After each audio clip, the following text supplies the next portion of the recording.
you see the storm coming. What does FEMA do?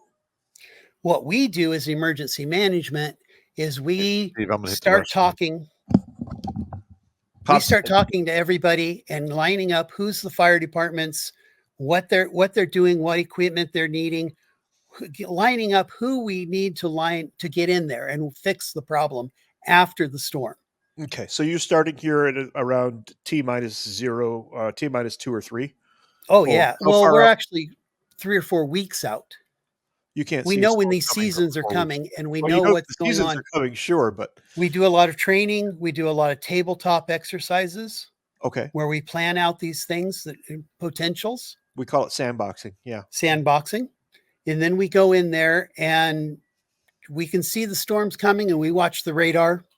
We have a lot more intensive radar than the average person is Oh, I know. have available. I know. I used to bug the crap out of the NEMA guys.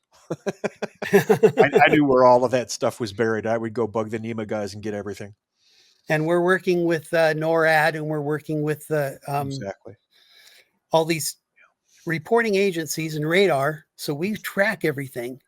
And then we try to get in there as fast as possible after the storm and start organizing things and tallying things and get the bean counters the information they need so that we can start the ball rolling to get people in there fixing it.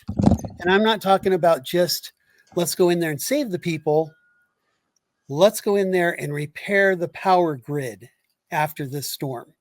Infrastructure is We a critical pulled thing in from any disaster scenario like this. we pulled from over 400 power companies to send people in there to rebuild the power grid. As soon as the storms were over, they started hitting the ground. Now, here's a thing that got said a bunch of times. And I know that some of this is true because some of my guys that I am able to talk to that are in the special operations community said a lot of our electrical grid hardware, the big pieces that you need to, the core pieces of the grid, a lot of that got sent to Ukraine. Yeah. Is there any truth to there being shortages of that for the Carolinas and now Tampa area? Do you know anything about That's that? the federal government, and that's where they're sucking everything back out as much as they can. All So, right. absolutely true. So hang on. All right. So let me wrap my head around this. All right. So in the beginning of the year, when you come to the end of one fiscal year and they got to come up with a new budget, they pour a whole bunch of resources into a pot for disaster relief, what have you. Yes. Right. So you begin the year with that. Now, are we or are we not having douchebaggery dipping ladles into that stew pot of resources and taking them elsewhere that they're not supposed to go to? Absolutely. Okay. We go look and we figure out we've got a disaster. We know how much it's going to cost. We start lining out things to get in there, crews to go in and fix things. And we find out what resources are available that are supposed to be on the shelf but aren't there. Do you have any contacts with anyone that has eyes on or can get the statements showing the money being reallocated out of the fund? Ooh, that No. would be a risky move. No. That's internal stuff to try and get that out, and even That's way past. above us. Yeah, I gotcha. yeah. I'm just asking. I know where those dogs live. But here's the thing, though. You should be able to get that information with a FOIA request. You should be able to, yes, but for one of them internally to do something like that and then present it publicly presents a tremendous risk to that person. That's bad juju. Okay, yeah, you're right. I'm sorry. We can FOIA it though. We can definitely FOIA it. I don't know how much we'll get, but we can definitely FOIA it.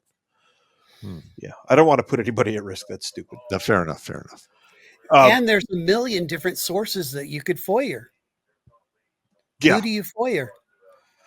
Yeah, we'd have to go through that. We'd have to go through that. I know how to do that digging.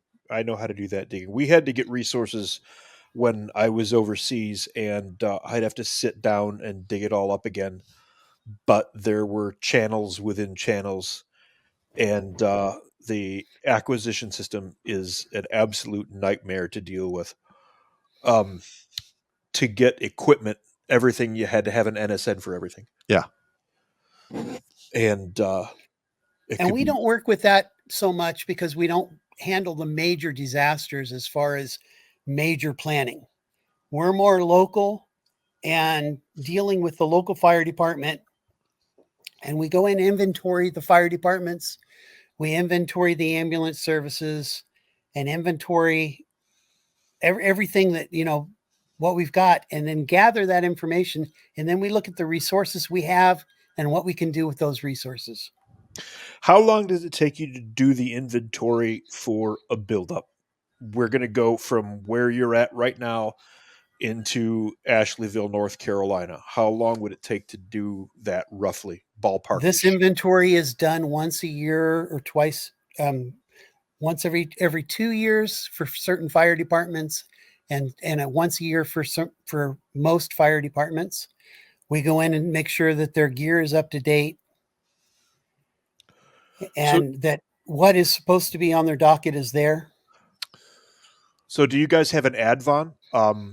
An advon, how to describe, that's the element that goes in to set up right away to get communications in place, to radio back to the larger element to tell them what to expect, what to bring, what to leave behind, and how many people to bring and what routes to travel. Absolutely. We do it by request.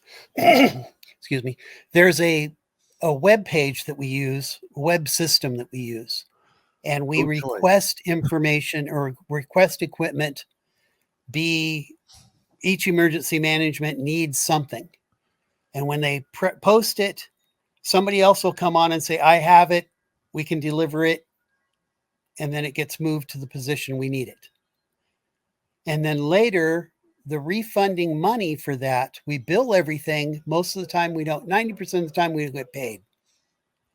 But if we, like a water mule, big tank on a trailer. I know what water mules are. Yeah. We know what those are.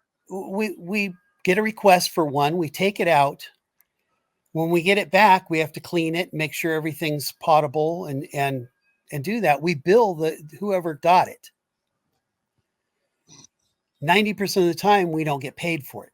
But if there is a disaster that meets the federal limits and we get grants for it, then all of those receipts can get funded. Watch Grunt Speak live every Tuesday and Thursday at 8 p.m. Eastern. And if you want to join Pop for Supporter Sundays, go to redonkulous.com/donate and make a monthly pledge. A link is in the Meat Gazer box.